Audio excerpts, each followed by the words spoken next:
ചരിത്രപ്രസിദ്ധമായ തൃപ്പൂണിത്തുറ അത്തച്ചമയ ഘോഷയാത്രയാണ് ഇന്ന്. ചലച്ചിത്ര താരം പത്മശ്രീ ജയറാം ഫ്ളാഗ് ഓഫ് ചെയ്യും. രാവിലെ 9-ന് ഉദ്ഘാടന ചടങ്ങുകൾ ആരംഭിക്കും. കൂടുതൽ വിവരങ്ങളുമായി സാനു കെ സജീവ് ചേരുന്നുണ്ട്.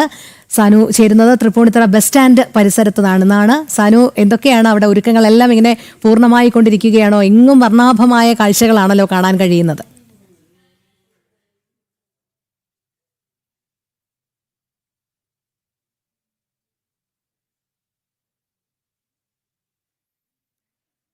സാനു, കേൾക്കാൻ കഴിയുന്നുണ്ടോ? അവിടെ ഏത് രീതിയിലുള്ള ഒരുക്കങ്ങളാണ് ഇപ്പോൾ നടക്കുന്നത്? കൃത്യം 9 മണിക്ക് തന്നെ ഔദ്യോഗികമായ ഉദ്ഘാടനം ഉണ്ടാകും. അതിനു മുൻപേ തന്നെ തയ്യാറെടുപ്പുകളൊക്കെ ഇങ്ങനെ നടക്കുന്ന കാഴ്ചകൾ നമ്മൾ കണ്ടതാണ്. അങ്ങേയറ്റം നയനാനന്ദകരമായ കാഴ്ചകളാണ് അവിടെ എല്ലാം. വർണ്ണശബളവുമാണ്. എന്തെല്ലാം കാഴ്ചകളാണ് സാനു അവിടെ നിന്നും പ്രേക്ഷകരോട് പങ്കുവയ്ക്കാനുള്ളത്? രോഹിണി, പൂവിളികൾക്കും ഓണാഘോഷങ്ങൾക്കും തുടക്കം കുറിക്കുന്ന തൃപ്പൂണിത്തുറ തുടക്കം കുറിക്കുന്ന ഏതാനും നിമിഷങ്ങൾക്കുള്ളിൽ, അതായത് 9 മണിയോടുകൂടി ഔദ്യോഗിക തുടക്കമാവും ചടങ്ങുകൾക്ക്. മന്ത്രി പി രാജീവ്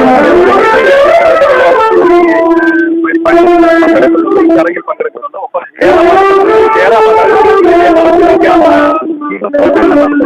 ഇത്തരത്തിൽ വലിയ ഒരു വർണ്ണാഭമായിട്ടുള്ള ഓണാഘോഷത്തിന്, നിറങ്ങളുടെയും വർണ്ണങ്ങളുടെയും ആഘോഷത്തിന്റെയൊക്കെ ആയിട്ടുള്ള ഓണാഘോഷത്തിന് തൃപ്പൂണിത്തുറയിൽ ഇന്ന് തുടക്കം കുറിക്കുകയാണ്. ഓണം നമുക്കറിയാം, അതായത് മുൻകാലങ്ങളിലൊക്കെ പോലെ തന്നെ അതിവിശാലമായിട്ട് അതിഗംഭീരമായിട്ടുള്ള ഓണാഘോഷ ചടങ്ങുകൾക്കാണ് ഇവിടുന്ന് നാന്ദി കുറിക്കപ്പെടുന്നത്. ഇതിനുശേഷം ഈ 10 ദിവസം, അതായത് 10 ദിവസം നീണ്ടു നിൽക്കുന്ന, അത്തം മുതൽ 10 വരെ നീണ്ടു നിൽക്കുന്ന വലിയൊരു ആഘോഷങ്ങൾക്കാണ്, ഈ തിരുവോണം വരെയല്ല, അല്ലെങ്കിൽ ഓണാഘോഷത്തിനാണ് ഇവിടെ നാന്ദി കുറിക്കാൻ പോകുന്നത്.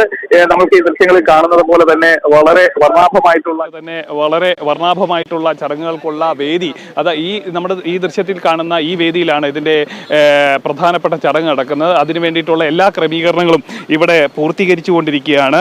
മലയാളികൾക്ക് ഓണം വിളംബരം ചെയ്യുന്ന ആഘോഷമാണ് തൃപ്പൂണിത്തുറ അത്തച്ചമയം. 7-ാം നൂറ്റാണ്ടിൽ പെരുമാൾ രാജവംശമാണ് അത്തച്ചമയത്തിന്റെ ആദ്യ രൂപം ആരംഭിച്ചതെന്നാണ് നമ്മൾ പറയപ്പെടുന്നത്. ചരിത്രമൊക്കെ അതാണ്. ഒപ്പം തന്നെ ചരിത്രവും സാംസ്കാരികതയും എല്ലാം വിളിച്ചോതുന്ന, അല്ലെങ്കിൽ കേരളത്തിന്റെ തനിമ വിളിച്ചോതുന്ന എല്ലാ തരത്തിലുള്ള ആഘോഷങ്ങൾക്കുള്ള തയ്യാറെടുപ്പുകളും ഇവിടെ പൂർത്തിയായി വരികയാണ്. ഒപ്പം തന്നെ വലിയ വർണ്ണാഭമായിട്ടുള്ള ഘോഷയാത്രയും ഇതിന്റെ ഭാഗമായിട്ട് ഉണ്ട്. അതിന് ഇപ്പം നമ്മൾ ദൃശ്യത്തിൽ കാണുന്ന ഈ ധ്വജസ്തംഭത്തിലാണ് ഇതിനു വേണ്ടിയിട്ടുള്ള അത്തച്ചമയത്തിന്റെ കൊടിയേറ്റ് ഒക്കെ നടക്കുന്നത്. ഇതിന് ശേഷമായിരിക്കും ഈ വർണ്ണാഭമായിട്ടുള്ള മറ്റ് ചടങ്ങുകളിലേക്ക് ഘോഷയാത്ര അടക്കമുള്ള നിശ്ചല ദൃശ്യങ്ങളുടെയും ഒക്കെ അകമ്പടിയോടുകൂടിയുള്ള വലിയൊരു ഘോഷയാത്രയ്ക്ക് ഇവിടെ തുടക്കം കുറിക്കുക. സാനു, അതോടൊപ്പം ഈ തൃപ്പൂണിത്തുറ ബസ് സ്റ്റാൻഡ് പരിസരത്തേക്ക് ഘോഷയാത്രയുടെ ഒരുക്കങ്ങളെല്ലാം എത്തിച്ചേരുന്നത് എപ്പോഴാണ്? ഇപ്പോൾ വേദി ഒക്കെ ഇങ്ങനെ സജീവമാകുന്ന കാഴ്ചയാണല്ലോ കാണാൻ കഴിയുന്നത്. എത്ര പേർക്ക് അവിടെ ഇരുന്ന് ഇതൊക്കെ കാണുന്നതിനുള്ള സൗകര്യം ഒരുക്കിയിട്ടുണ്ട്? അതോടൊപ്പം തന്നെ നിരവധി ആളുകളാണ് ഈ അത്തച്ചമയ ഘോഷയാത്ര വീക്ഷിക്കുന്നതിനായി റോഡിന് ഇരുവശവും എത്തി നിൽക്കുന്നത്. അതിന്റെയൊക്കെ ഒരു തിരക്ക് ഇപ്പോഴേ ആരംഭിച്ചിട്ടുണ്ടോ? കാരണം വർഷങ്ങളായി അവിടെ അത്തച്ചമയ ഘോഷയാത്ര കാണാനായി എത്തുന്നവർ നിരവധി പേരാണ്. അതുകൊണ്ട് തന്നെ ആ ഒരു തിരക്ക് അനുഭവപ്പെട്ടു തുടങ്ങിയിട്ടുണ്ടോ? തീർച്ചയായിട്ടും ആ ഒരു ഓണാഘോഷ ലഹരിയിലേക്ക്, അല്ലെ ഓണാഘോഷത്തിൻ്റെ മറ്റ് ചടങ്ങുകളിലേക്കൊക്കെ ഈ അത്തച്ചമയത്തോടുകൂടി, അത്തച്ചമയ ഘോഷയാത്രയോടുകൂടി തുടക്കം കുറിക്കുന്നതാണ് നമ്മൾ മലയാളികൾ കണ്ടിട്ടുള്ളത്. നമ്മൾ ചെയ്യാറുള്ളതും അത് തന്നെയാണ്. അത്തരത്തിൽ ഈ ഒരു അത്തച്ചമയത്തോടുകൂടി, അല്ലെ ഈ ചടങ്ങുകളിലേക്കുള്ള ആളുകളുടെ ഒഴുക്ക് ഇന്ന് രാവിലെ മുതൽ തന്നെ തുടങ്ങിയിട്ടുണ്ട്. ഇപ്പം നമ്മൾ നിൽക്കുന്നത് പ്രധാന വേദിയിലാണ്.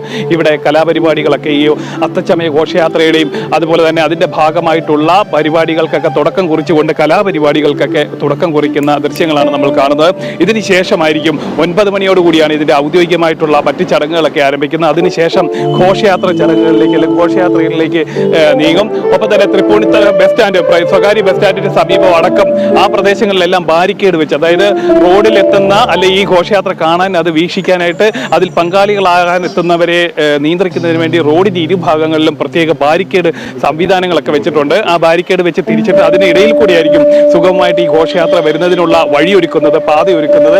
ഈ നിശ്ചല ദൃശ്യങ്ങളടക്കം നമ്മൾ അല്പം മുമ്പ് കണ്ട പോലെ തന്നെ നിശ്ചല ദൃശ്യങ്ങളുടെ വലിയ പ്ലോട്ടുകളടക്കം ഈ ഗ്രൗണ്ടിന്, ഈ മൈതാനത്തിന് സമീപമൊക്കെ തയ്യാറാക്കിയിട്ടിട്ടുണ്ട്. ഇവയെല്ലാം ഈ ഘോഷയാത്രയിൽ അണിനിരക്കുന്നത് ഈ റോഡിലൂടെ, ഈ പാതയോരത്തിലൂടെ ആയിരിക്കും. അത് കാണുന്നതിനും അതിലേക്ക് എത്തുന്നതിനും വേണ്ടി രാവിലെ മുതൽ തന്നെ ആളുകൾ എത്തിത്തുടങ്ങി. കേരള തനിമയുള്ള വസ്ത്രങ്ങളൊക്കെ ധരിച്ചുകൊണ്ട് പതിനായിരക്കണക്കിന് ആളുകളായിരിക്കും ഈ ചടങ്ങിലേക്ക് പങ്കാളികളാവാൻ എത്തുന്നത്. ഇപ്പം നമ്മൾ നിൽക്കുന്ന ഈ വേദിയിലാണ് അല്പസമയത്തിനുള്ളിൽ തന്നെ ഇതിന്റെ ഉദ്ഘാടന ചടങ്ങുകളൊക്കെ നടക്കാൻ പോകുന്നത്. ശരി സാനു, എന്തായാലും ഒരുക്കങ്ങളെല്ലാം ഇങ്ങനെ തകൃതിയായി തന്നെ നടക്കുന്നുണ്ട്. നമുക്ക് തത്സമയ വിവരങ്ങളും പ്രേക്ഷകരിലേക്ക് പങ്കുവെക്കേണ്ടതുണ്ട്. ഇനി വരുന്ന മണിക്കൂറുകളിലും എത്താം. നമ്മൾ മറ്റൊരു വാർത്തയിലേക്ക് കൂടി പോവുകയാണ്. വളരെ പ്രധാനപ്പെട്ട ഒരു വാർത്ത തന്നെയാണ്.